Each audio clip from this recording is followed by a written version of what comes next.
Hello, friends. I'm Kathy Fay, Executive Director of the Boston Early Music Festival, or BEMF, and I'm delighted to welcome you to this pre-concert talk preparatory to the upcoming performance by the incomparable Tallis Scholars, taking place on Friday, December 8th in the exquisite St. Paul Church in Harvard Square, Cambridge, Massachusetts.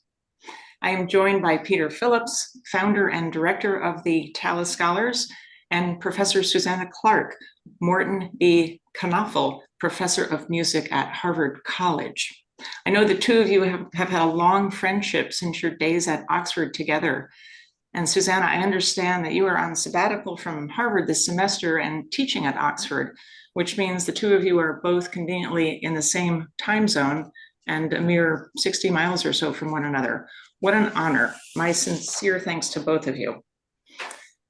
Peter, you and I have enjoyed keeping track of the number of performances by the Tallis Scholars on the BEMF concert stage over the years and reminding each other of the latest tally.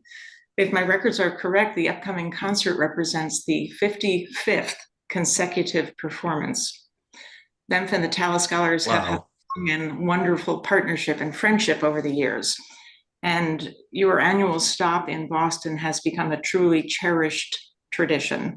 As the very proud presenter of the Tallis Scholars every single season for the past 35, sometimes 2 times per season, let me just say how much I look forward to welcoming you again to Boston on Friday, December 8th.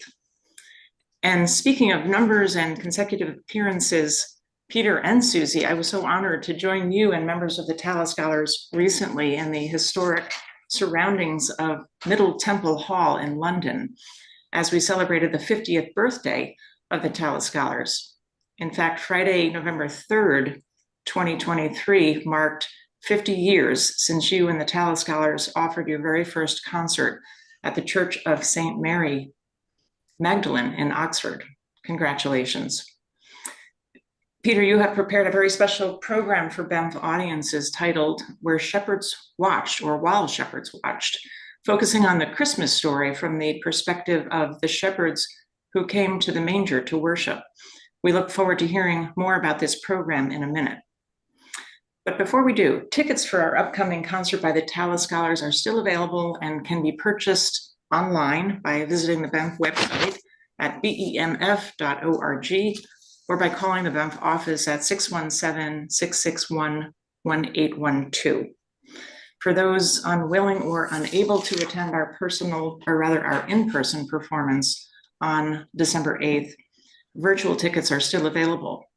Our virtual presentation premieres on Friday, December 15th, and will be available for a 2-week period until December 29th. So with that, I will now disappear from the screen and turn the discussion over to the two of you. Peter and Susie, my thanks again. Thank you. Well, thank you for that wonderful introduction to both of us. And of course, for mentioning the 50th anniversary of the Tallis Scholars. And I thought that's a really great place for us to begin our conversation about the upcoming concert. And that is because the sort of feature of the concert is a mass by Clemens non-Papa, which is based on one of his own motets. And you recorded the motet in 1986. So I thought it would be a good way to kind of reflect on what you think has changed or remained consistent about the Tallis Scholars over all of these years, and also what Clemens non-Papa has meant for the Tallis Scholars. Well, Clemens is a composer that I haven't done very much of, actually. We've sung that mass 11 times in all, and 1 time was on the recording. And the last time I conducted it was in the year 2000. We rehearsed for this yesterday, and I made an announcement about this. And some of them weren't born when we recorded the mass in 86. I don't know what that does to them, but it makes me feel rather old. Right. Anyway, he's a bit of a risk, Clemens, in a way, or I thought he was. And then I came to listen to the disc again for the first time in decades, and I realized what he did mean to me then and what he could mean to us again. He has the most wonderful, extreme style. And if I can, I don't know how to explain that, but he's a composer. If you think of polyphony as a way of getting out of yourself, out of a world which keeps jolting you and annoying you, and Clemens's style is the ultimate style that will make that possible for you, because there are no jolts, there are no cadences really. He doesn't ever want to stop, and his lines are constructed so that he just papers over what in other composers would be a stopping point. He papers them over, and the lines roll on, and it's undemanding in one way, but it's completely mesmerizing in another. So I'm really thrilled to be doing Clemens again, actually, and I think this will inspire me to do some more, because he wrote quite a lot. Yeah, he did. Yes. No, he sure did. And it's amazing, really, because actually, I think, for me at least, your recording represents a turning point for Clemens's reputation, because in 1928, somebody called Kempers wrote a book on his motets, and basically said that he was somebody who, was fairly sort of austere and turgid, and every line of his poetry tends to be a different line of music, right? And yet, if you actually go back in time to his own time, theorists of his own time used him to showcase how he beautifully set the words. And so, in other words, the idea that the words, the musical lines are always different is because he's actually really attentive to the words. They also used him as a model for composition, for counterpoint, and also how to write in all of the different modes. So I think you've gotten the spirit, if I may say, of what his contemporaries thought of him. But he was unusual for his time. Using anyone as a model is a kiss of death to their reputation. And Palestrina knows this better than anyone. The last thing you want is to be put on a pedagogue and used as an exercise. That's true. But I do think that it asks us to, think about what the words, what the music means and how it reflects the words, because we're used to madrigalisms, right? And things that are more obvious, like if things go up, they go up. And there's certainly a beautiful passage when it's about the descending angels, that there's a beautiful descending line and a sequence. That's probably the most obvious, right? But there are other subtle, it's amazing ways in which he portrays the words. So indeed, the idea behind the concert is about shepherds.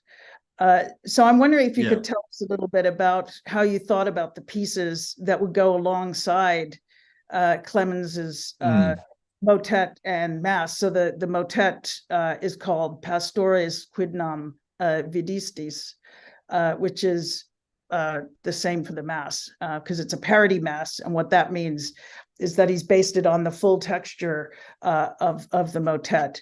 A contrasting way of doing those masses in these days in the Renaissance was to use what's called a cantus firmus mass, but he doesn't do that. He uses the whole texture in different places. But since the story is about shepherds, how did you come to find or think about accompanying people? Well, Susie, I have to tell you that every year, not least in Boston, every year, I have to come up with another Christmas program. And I don't want to do carols really, and I don't want to repeat myself. So we're now into our 35th year of finding Christmas music. And I just decided this year that I was going to find a theme that wasn't necessarily the Virgin Mary and the birth. And I hit on the shepherds. And once I hit on the shepherds, I thought of the Clemens, obviously, and the use of the word pastores came. So then I started looking for other settings that use the word pastores, and that's what gave rise to the sequence of motets that are in this program. And actually, it meant that when we rehearsed it yesterday, the group as a group had not sung a single note of the whole of this program. Some of them had sung some of the pieces in other contexts, but the Tallis Scholars under me had never sung any of this with the people sitting in front of me. So I said, this is a bit of a challenge, everybody. We have to get our skates on here. And we realized that by sheer luck, really, I'd found wonderful pieces of music. And I'm not just saying this. Yeah. I'm absolutely astonished by the quality of those Pastores motets by Croce in particular. The Croce is an absolute blinding masterpiece. Oh, yeah. Yeah. Well, Well, I don't think anyone knows this. I mean, how would they? Right. Yeah. Well, it's interesting for me because, of course, every year that I get ready for your concert and for these conversations, I spend wonderful time with these pieces. And so, actually, I want to give our audience a little plug for not only coming to the actual performance, but to get the virtual tickets, because hearing the concert multiple times and the pieces as they connect is, as I've experienced this week, a really absolute joy and wonder. And one of the things that it got me thinking about was, and this is sort of particularly for the first half of the concert, where there's the Victoria and the Cristo and the Croce, is that and that they're all about these shepherds, right? I want to kind of invite the audience to think about some of the following things. So I'm just going to remind people of what's in Luke 2, which is the gospel from which these texts come from. And so one's probably heard the words that, the shepherds were watching their sheep or keeping watch over their flock by night. And that comes from the translation of the gospel. And then the events that happen is that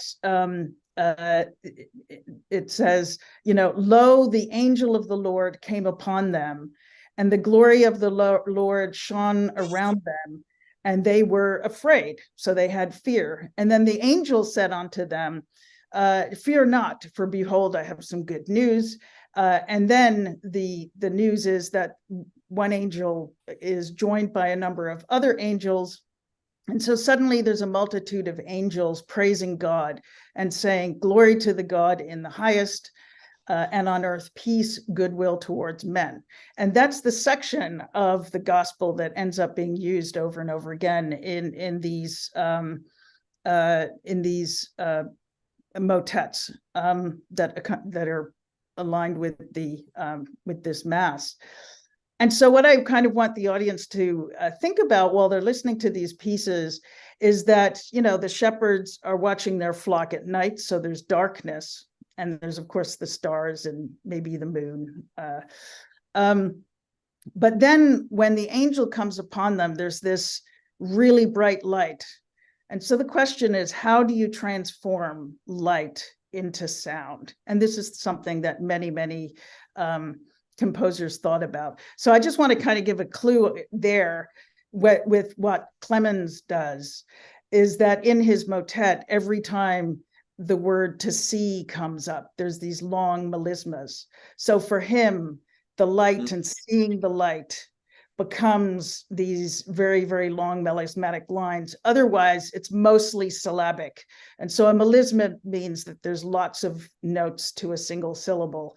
And syllabic means there's more or less one note per syllable. And so he gives it a kind of exuberant music, a kind of awestruck music for the image of light. But then, of course, you have angels singing, right? And you also have shepherds. And I also kind of want to, again, invite the audience to, each time they're hearing a different motet, to think about what kind of shepherds are being portrayed. Because if you look at art history, which is kind of easier to take in, if you look at the French tradition, the weather's pretty much always lovely. And the there's a sort of rustic shepherds, they're happy, and they're portrayed in passion plays and things like that as being sort of happy. But in the English plays from this time, they're portrayed as cantankerous, usually, sometimes grotesque, and things like that. Oh. And the iconography from the 15th century, in manuscripts that come from Flanders, where some of these composers come from, you sort of end up seeing in miniatures shepherds that have their back to the audience as you're looking at the manuscript. So you're seeing with them the kind of what they're taking in, and the visuals, you have to kind of imagine the sound, right? But in this, with the sound, you have to imagine the visuals. And so I just invite everyone to think about what kind of visuals they are, what kind of singing there is. So I wonder if you could sort of riff on that yourself a little bit. Yes, say, what I'd are like the to. characteristics of the pieces that strike you in those ways?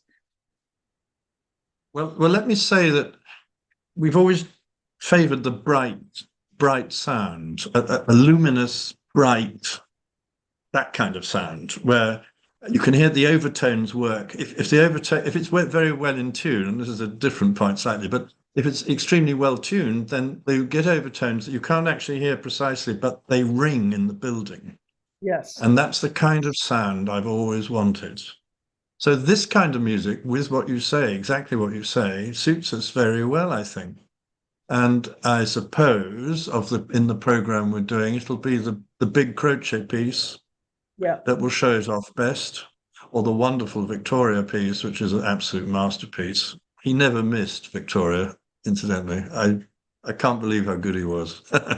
Anyway, it's bright and it's exciting, and they quickly get to the word Noé or Noel, and that's also a wonderful something you can use to bring this brightness out. I wouldn't say there's much darkness in the settings that I can think of just now. But if there is darkness, we'd obviously use the syllables to dampen down the sound and make them dark. That's how it's done. And if you want brightness, then you use very Italian vowel sounds, and that brightens it up. Yeah. Oh, that's so interesting. Yeah. Well, that gives people great things to listen for. I think, what comes up, of course, is the word, tell us who has appeared, right? And so there's the yes. What Victoria does there is with all the 6 voices, there's a lot of chaos on the tell us. It's kind of like tell us, come on, tell us. Yes, that's right. And then the bit where it says, tell us who has appeared. The part where it appears, there's actually in the manuscript written in accidentals, which I always think are interesting in this time period, right? Because it's there's the appearance in this case of potentially moving to a new mode, but it doesn't happen. And Clemens does the same thing. And it's sort of the idea of this appearance that might not be what it seems, right? It's a sort of notational, I won't call it a joke, but a notational thing. But you do hear it move, and suddenly there's this sense of an apparition in that. And then there's lots of new rhythms in that piece as well. Like it switches into triple rhythm at one point. Yes.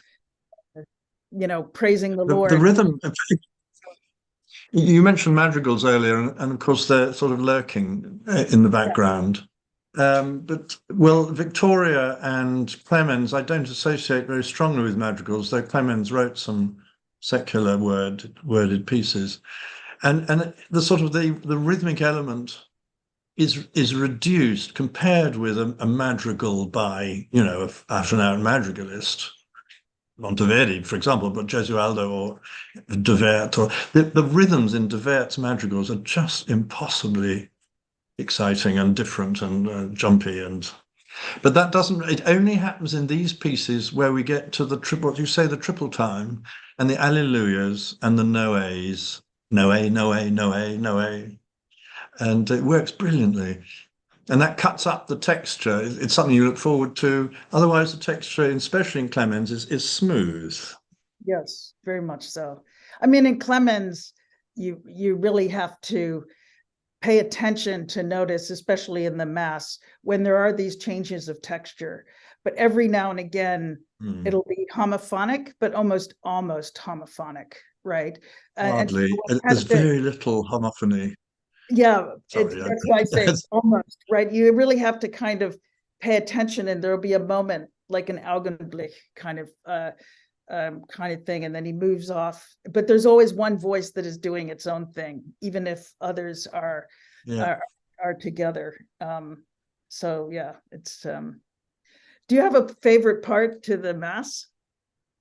Favorite section? I love that De Chalis that you were just describing. Yeah. I mean, what I love about this mass is that you've got minute upon minute of this really intense polyphony. I said to the singers, this man is a slow burner. Yes. You don't see it coming. But after about 3 pages of it, you realize you're in the middle of something absolutely irresistible. There aren't many polyphonists who can do that. They tend to think in shorter spans and build up to obvious cadences and build up and go away and build up again. Whereas Clemens just starts off, and about 3 minutes later, you can't put it down. Yes, no, that's right. Yeah, he's also. And I would instance. Let me give an example of that. I mean, towards the end of the Creed, he does build up actually, but he builds up not in that very sort of structured way that Palestrina would, where you get a cadence and so on. But it's a much slower burn, as I say, and you find as you're sort of burning inside, and it just won't stop. And you get to the end, you get to the cadence, and you think, oh, I don't want it to finish now. Yeah, no, that's true. That is true. So the bit that we were talking about, the Descendant de Chalis, is in the Creed. Yes. So it is a wow moment. So it's incredible. Again, I'm pointing this out to the audience. If you do follow along with the text when you're at the concert, you can listen out for that moment. It begins to tumble. It really tumbles down. I mean, it's so distinct compared to the rest. Well, what's happening, Susie, is that the lines are going up, but the sequence is going down. That's right. Yes. That's what's so interesting about it. So you've got scales in all the underparts, at least 3 of the parts, more probably. So it was a 5-voice piece. It's probably 3 of the parts. The scales going up and up and up, but the harmony is going down. And that's right. The Descendant. And it's very original piece of thinking, that. And then it's followed by the Et incarnatus est, which is, always the heart of a creed.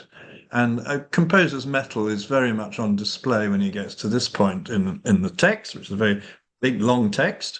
I always think Josquin handles this magnificently well. He knows exactly how to do Et incarnatus est and Crucifixus.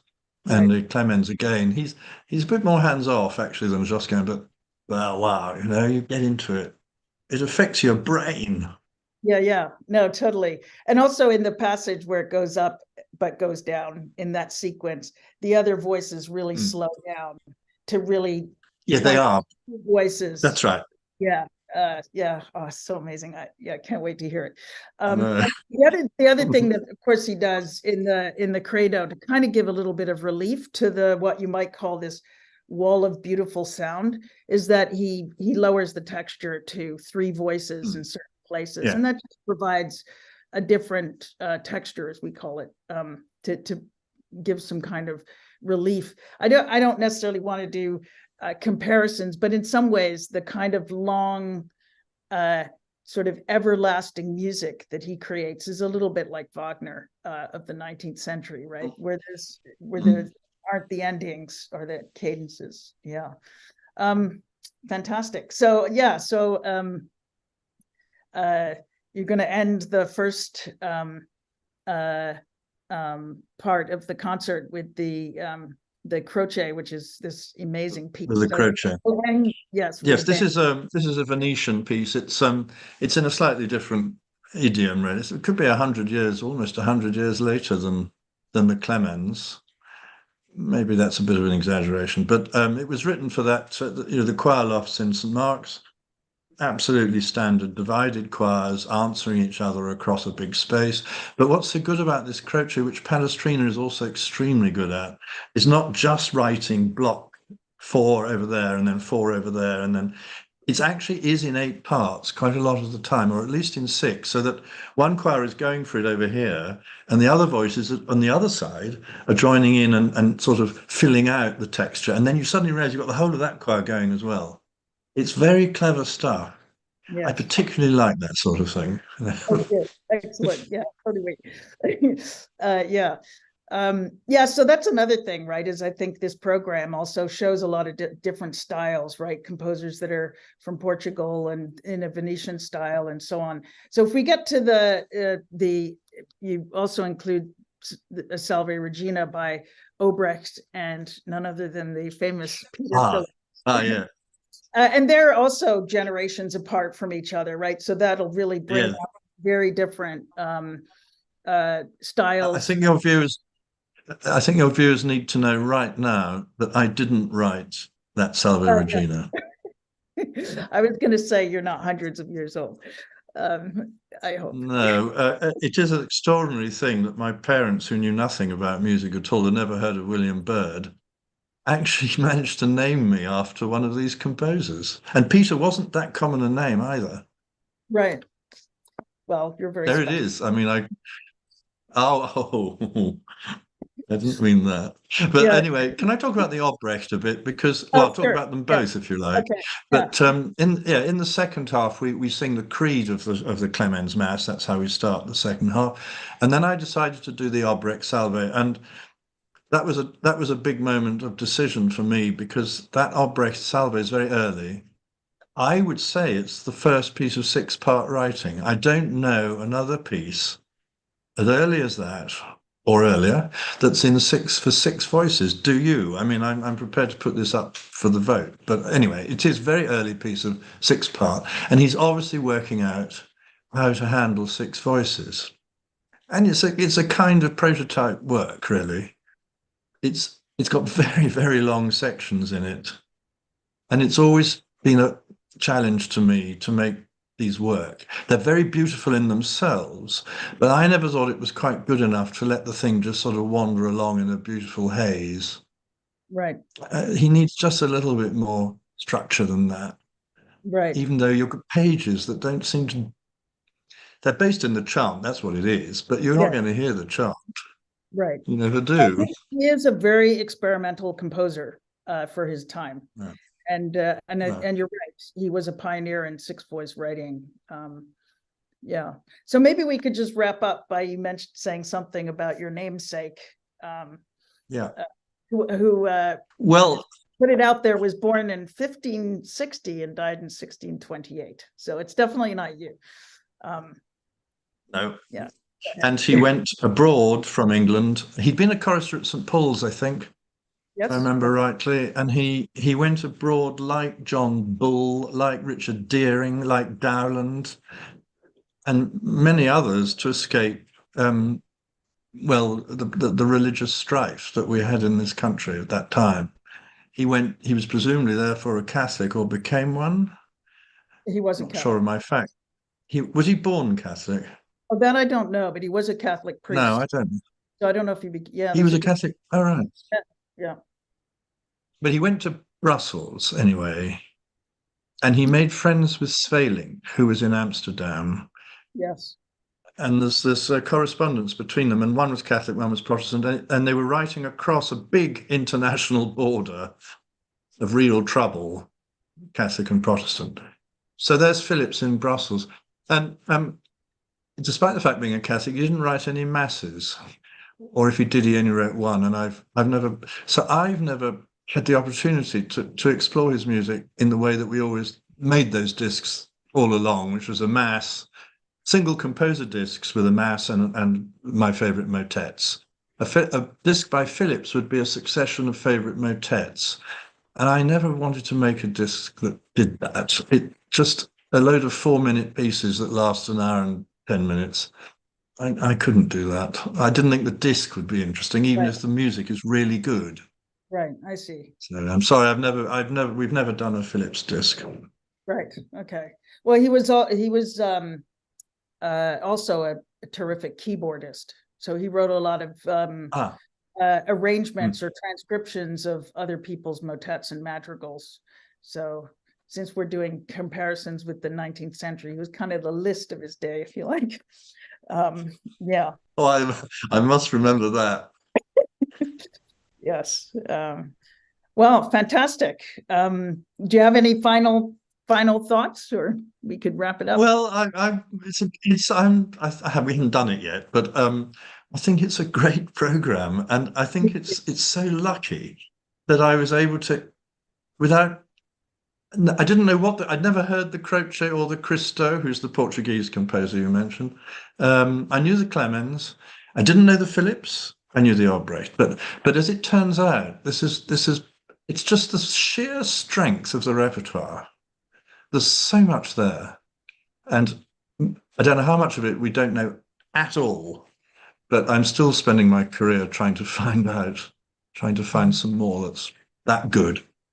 And we're so grateful for that. It's been 50 tremendous years, and there's more, and that you find more pieces and you bring is really what the Tallis Scholars has done for 50 years, is bring absolutely gorgeous music to our ears, and we're really, really grateful. Yes. And so on that note, I just want to remind everybody to come to the concert Friday, the 8th in 2023, obviously, at 8 p.m. And it's in St. Paul Church in Cambridge. And I really encourage people also to think about additionally getting the virtual performance so that they can hear this absolutely splendid music again. And it's so lovely to see you, Peter. Good luck for the concert. And thanks again to the Tallis Scholars. It's absolutely wonderful. Thanks, Susie. Yes.